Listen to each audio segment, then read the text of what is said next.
I've got some troubling news about England's royal family. So Charles dropped the hammer fast, cold, and zero sugarcoating. By the time Meghan actually realized what he'd pulled, the door she thought was still open got slammed shut right in her face for good. And look, this whole showdown wasn't even about titles, a house, or royal perks. It got way too personal. It was all about Catherine's patronages. Charles made his call, and he basically threw down the gauntlet. You just don't cross that line. Before we get into all the crazy royal drama, smash that subscribe button so you're always in the loop. Meghan looked over the message once, twice, desperately hunting for any kind of loophole. Nothing. Look, a royal patronage isn't just for show, it's the whole package. It ties together your reputation, serious charitable trust, and the authority of the crown. Catherine spent over 10 years busting her tail to build that up, so her connection to those causes was totally solid. But as soon as things quieted down and people started asking who might step in to temporarily cover those duties, some quiet proposals started floating around. Charles shut that down with brutal, icy precision. The king officially banned Meghan from making any move, no claims, no proposals, not even a request to share or stand in for Catherine's patronages. He laid down the law to palace staff. Those roles stay strictly with the Princess of Wales and her team. This wasn't a let's wait and see, he slammed the door right in her face. Meghan was in absolute shock. She set her phone down, stared into space, and picked it back up, like rereading it would magically change the text. What freaked her out the most wasn't just getting shut down, but knowing Charles personally signed off on it. This wasn't some paperwork pushed through by nameless suits. The king himself drew that line, knowing full well how hard it would hit her. Charles knew exactly how big of a deal this was, too. After giving the order, he just sat there in stone-cold silence as a top aide closed the file and warned him the wording was harsh. Charles didn't soften a single word. This was way bigger than just saying no to one idea. It completely killed any future chance of Meghan acting as Catherine's backup or successor. That one move changed the whole game. Meghan thought there was still room to negotiate. An idea someone inside the palace had mistakenly fed her. But as Charles stood his ground, a much creepier question started floating around the halls. Who on earth led Meghan to believe Catherine's spot was ever up for grabs? Behind this sudden royal crackdown were three people with completely different visions for the future of the crown, and not one of them was about to back down without a fight. For Meghan, this was a slap in the face. For Catherine, it hit at the core of a legacy she'd built quietly behind the scenes for years. And for Charles, it forced a brutal choice: avoid another messy public split, or protect the integrity of the monarchy. This wasn't just about charity work anymore. It blew up into a high-stakes war over power, legacy, and who actually calls the shots for the crown. Catherine felt the heartbreak before the anger even set in. Her patronages weren't just empty seats for stand-ins to grab. They represented years of real work and personal connection. To her, seeing people internally draft up stand-ins felt less like planning ahead and more like counting her out before she was even gone. Prince William saw the red flags right away. He walked into the room with an official brief, but laid it face down instead of handing it to her. Careful with every word, he told her Charles had crushed the proposal for good. Catherine looked at him and said what was really bothering her. Why was something she poured years into being talked about like her spot was suddenly empty? William didn't try to sugarcoat it or give fake comfort. He straight up admitted that internal drafts were already floating around calling for a supporting representative, a title he knew could dangerously blur the line between helping out and straight up stealing Catherine's thunder. Meghan, looking at it from a completely different angle, reminded Harry that she used to be a working royal too. She argued that with her global reach, stepping in just made sense. But Charles didn't just say, "No thanks." He explicitly blacklisted her from the role. She admitted to Harry that being singled out like that felt deeply embarrassing. As Harry watched her anger turn into straight-up resentment, he stopped seeing the king's order as a way to protect Catherine and started seeing it as just another wall built to keep his wife out. Meanwhile, Charles found out this whole thing had gone way further than he thought. When an aide told him people were already floating the idea to outside charities, his whole mood flipped. The king thought he was nipping a what-if in the bud, but outside the palace walls, people were already taking it as a done deal. That reality check turned a sensitive issue into a full-blown crisis. A casual idea had been spun into language that sounded dangerously like an official takeover bid. William was demanding to know who greenlit this. Catherine was desperate to know why.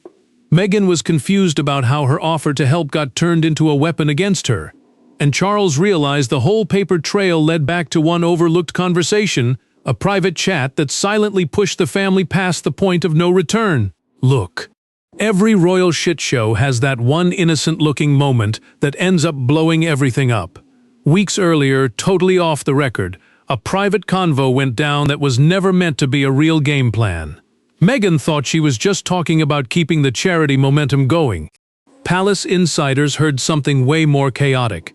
By the time the exact quotes reached Catherine and Charles, that single chat became the smoking gun nobody could defuse, thinking there was still room to play nice.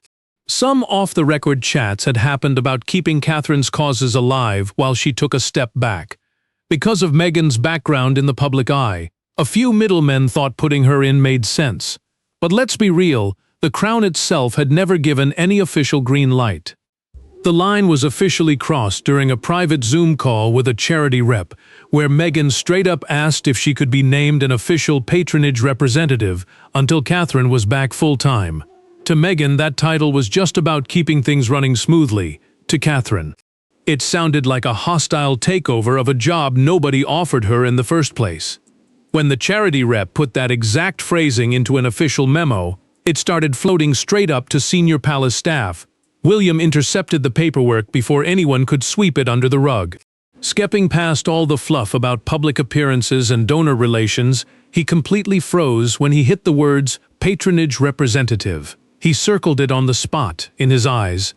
This wasn't some friendly favor anymore.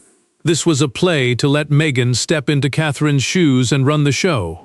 Charles saw the red alert the second William slapped the file down in front of him. The king read that circled line twice, took off his glasses and dropped a single word. No. An aide standing right there was totally stunned by how fast Charles reacted. Look, Charles got that Meghan might have genuinely thought she was helping, but he saw the big picture clear as day. And set up like that would instantly create a rival power center in the royal family, especially once the press and big-money donors started buying into it. For Catherine, the betrayal hit on a deeply personal level. She wasn't overanalyzing Meghan's motives. She was spiraling over the fact that her whole life's work was being bartered off behind her back. Meanwhile, Meghan was convinced everyone was villainizing her on purpose. With both of them feeling completely misunderstood, the bridge was officially burned. Charles could easily kill the plan on paper, but Meghan wanted answers on why she got shut down so hard. The king decided this wouldn't be passed along through middlemen, PR memos, or sugar-coated nonsense. It was coming straight from the top, and just like that, they were face-to-face in the ultimate showdown. Everyone in the inner circle was praying would never happen. Nobody was shouting at first, which honestly made the room feel even more terrifying. Charles came in with that icy calm authority of a king shutting down a coup. While Meghan sat there getting more and more shell-shocked as she realized the hammer had already dropped before she even walked through the door. Even though Catherine wasn't in the room, her ghost was basically hanging over every single word. Finally, Meghan just dropped all the polite BS and asked the million-dollar question.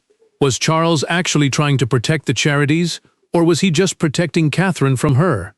Look, Charles only agreed to this sit-down to cut through the noise. He wasn't about to let Meghan think some shadowy palace suits made this call while he hid in the background. The king laid it out dead plain. This was 100% his decision. An official royal gig, something backed directly by the crown, couldn't just be handed out as some casual side hustle without completely blowing up the royal food chain. Meghan had walked in hoping that exact point would save her, arguing that helping out with a charity doesn't need to involve fancy royal titles. But she instantly hit a brick wall. Charles laid down the law with zero chill. No sharing duties, no temp work, no taking over down the road, and absolutely no press stunts making it look like she speaks for Catherine. The Duchess didn't back down. She looked him in the eye and asked point-blank, did he seriously not trust her with the job? The king refused to take the bait and make it personal, sticking to the script that this was purely about protecting Catherine's official royal status. But every cold, calculated sentence was just another knife to her ego. And then Charles dropped the real bomb, the one Meghan never saw coming. Catherine had never asked for a backup, and she never gave the green light for anyone to step into her shoes.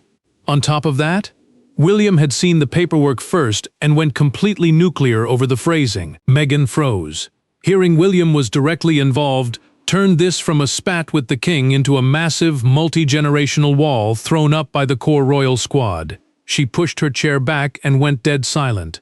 Charles kept his hands on the table, refusing to break the tension with fake nice talk. The silence was suffocating. Finally, she stared straight at the king and said softly that she knew exactly where she stood now. That one sentence hit way harder than a blow-up ever could. Charles knew this face-to-face had killed the debate, but the royal machinery was already rolling. Meghan could complain about the logic, Harry could cry foul, and the internet could debate the optics, but inside the palace walls, the king's word was law. Once the big royal gears started turning, feelings took a backseat to authority. People think royal power is all flex and flashy ceremonies, but behind closed doors, it's all about subtle moves, withholding a signature, issuing a gag order, or scrubbing a name from the books. Charles knew how to play the game, and he pulled the trigger without flinching. His real bottom line was setting a dangerous precedent. Giving Meghan even a foot in the door would open a can of worms the crown could never close. Royal patronages rely on a strict one-on-one link between a royal, a charity, and the crown. You can't just slide into the role because you like the cause. Letting Meghan act as a stand-in even for a second would tell the world she still had actual leverage in the monarchy. Catherine got the legal side of it, but she hated the fallout on the family. She told William she didn't want Charles's protection turned into another toxic PR war with Meghan. She'd spent over 10 years building street cred with her charities and knew how fast a private boundary could be spun into a petty rivalry. William took it all in.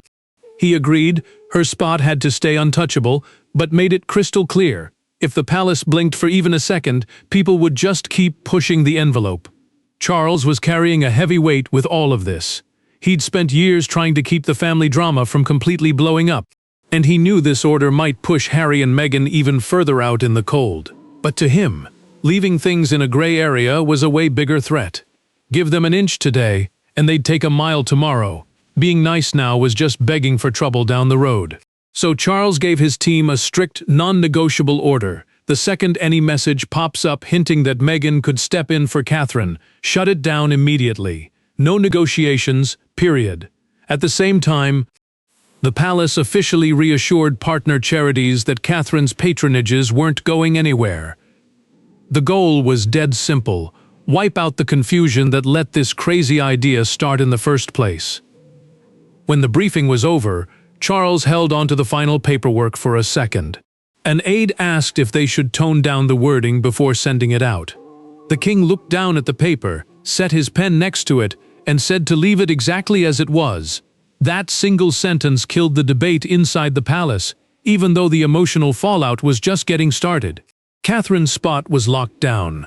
William got the hard line in the sand he'd been begging for, and Charles drew the ultimate boundary to protect the crown.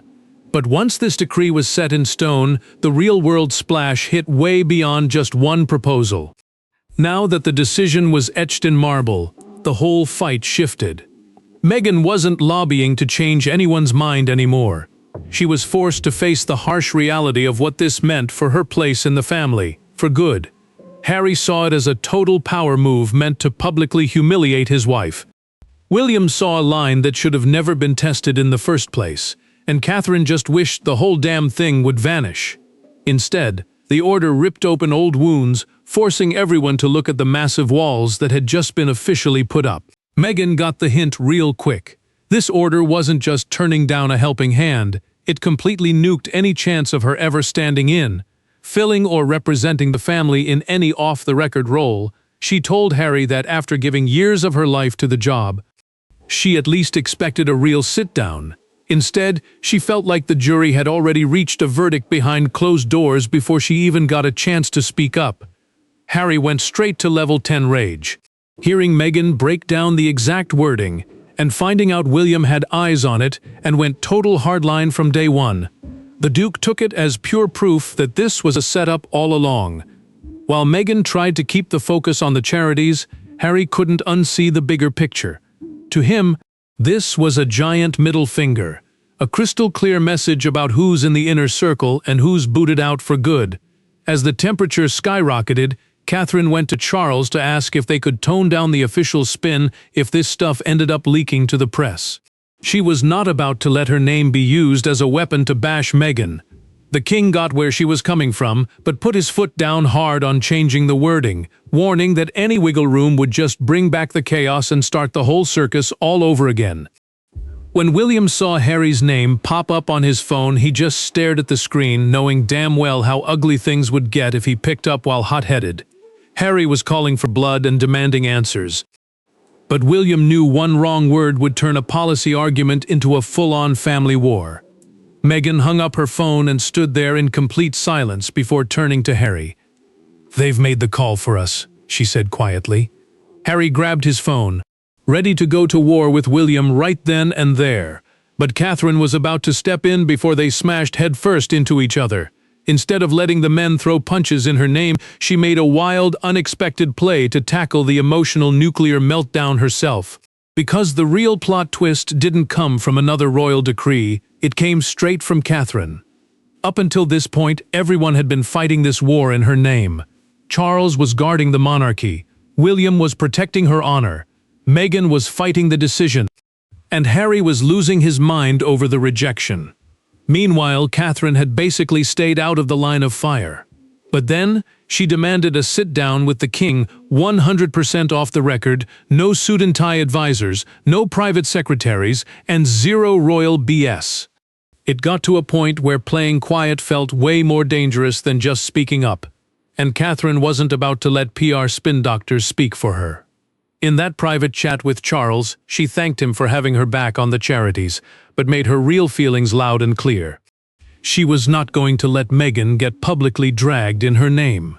She got the legal logic behind it, but was terrified this whole thing would be twisted into something way nastier than intended, while making it clear she'd never greenlit a backup in the first place. She refused to let her silence be twisted into straight-up personal hate. Charles took it all in. He admitted the order was meant to be rock solid, because that gray area was the exact opening that let this crazy idea take off in the first place. If they let some off-the-record setup become the new normal, the outside world would eventually take it as a done deal. The only way to stop that train in its tracks was to draw a line in the sand nobody could cross. That's when Catherine asked for one major favor. She wanted the palace PR team to flip the narrative, focus on keeping her work going strong, rather than framing it as a brutal rejection of Meghan. And look, that difference was huge. One message protects her turf, while the other looks like a petty personal slap on the wrist. Charles got the memo loud and clear. Be tough, but don't play dirty. Catherine reached across the table and quietly shut the dossier the king was reading, telling him she wanted this wrapped up, not turned into a weapon. Charles stared at her for a long moment before giving her the green light. The hard rule was set in stone. Meghan would never get to step into Catherine's shoes, but the PR machine was officially pivoting the narrative. That one favor completely flipped the script. Catherine didn't overrule the king. She just hijacked the narrative and gave it a fresh coat of paint. But look, neither of them could control how the press would chew this up and spit it out once the leak happened. By the next news cycle, a quiet family boundary blew up into a global headline, and the internet immediately took sides and started throwing hands. The palace had hoped that crystal-clear wording would cool things down. Instead, it poured gasoline on the fire. Within hours, talking heads on TV were treating Charles's move as the ultimate verdict on who's still in the inner circle and who's permanently locked out in the cold. Meghan's name was plastered all over the news. Catherine's charities were framed as the holy grail of royal duty, and the king's order was being picked apart word by word. As the story went completely viral, official PR kept repeating that Catherine was the one and only royal running those charities, and 0 stand-ins were approved. But come on, media pundits instantly tied the whole thing back to Harry and Meghan backing away from royal life, turning a boring paperwork decision into a full-blown commentary on who holds the real power. Meghan felt the sting right away, refreshing the news. She saw that Catherine's attempt to play nice didn't do jack to change the main headline. She tried to slide back into a royal gig, and the king shut the door right in her face. Harry watched the news panels, with his blood boiling as commentators framed his wife's exclusion as total proof that their royal tickets were officially cancelled. Catherine was crushed. She told William she got 0 satisfaction out of seeing her life's work get dragged down into some petty tabloid catfight between 2 women. Sure, her turf was safe, but she hated seeing Meghan take a beating in the press that she'd actively tried to stop. William just told her to look at the big picture. The charities were still looking only to her, which meant Charles's real mission was accomplished. The whole mess was summed up by one brutal front-page headline. Charles draws the line, with Catherine and Meghan pitted against each other on opposite sides of a giant picture of the palace gates. Inside the castle, Charles stared down at that front page over breakfast in total silence. When an aide started reading the hot takes out loud, the king just folded the paper shut. He'd gotten the institutional boundary he wanted, but the public PR hit was massive. Once all the noisy press hype finally died down, the bottom line was way simpler than the crazy headlines made it out to be. Meghan didn't lose a job that was hers. Catherine didn't beat a rival. Charles just drew a hard line in the sand around an active royal role and refused to let anyone blur it. Sure, the personal damage was real and the bad blood wasn't going anywhere, but the monarchy walked away with one golden rule etched in stone. Royal power is strictly tied to official royal duty. Charles locked in the final verdict behind closed doors, leaving 0 room for debate. Meghan would not step in, share, inherit, or represent Catherine's charities. That decision was permanent and non-negotiable. You can't fake official status through off-the-record proxy deals. Catherine's bond with her charities went back to business as usual, bringing this massive royal drama to a hard stop. Meghan finally swallowed the pill that this decree was set in stone. Hurt to her core by how icy the final shutdown was, she stopped pushing for anything linked to Catherine's world. Harry was still boiling mad on her behalf, but even he knew that opening this can of worms again meant picking a direct fight with the king. And with Catherine explicitly begging for her life's work to stop being used as a war zone, there was simply nowhere left to go. Catherine walked away from the wreckage without treating it like some personal win. She saved her life's work while proving that standing your ground doesn't have to mean publicly dragging someone else, a move that completely changed the whole vibe of a super cold decree. In one last private sit-down after the dust settled, Charles promised Catherine her patronages were 100% safe, and the case was closed for good. She replied softly that she was never out for anyone's blood. She just wanted things crystal clear. The king gave a nod, closed the file between them, and tucked it away for the last time. That final move said it all. Meghan's past title gave her 0 rights to present royal power. Charles accepted that protecting the monarchy's rules might wreck family ties even more. Catherine learned her legacy was hers and hers alone. And the firm moved on with a crystal-clear wall between just being in the royal family and actually speaking for the crown. That door was officially slammed shut for good. Thanks for watching. If you enjoyed this tea-spilling breakdown, smash that like button, subscribe, and hit that notification bell so you never miss an update. Catch you in the next video.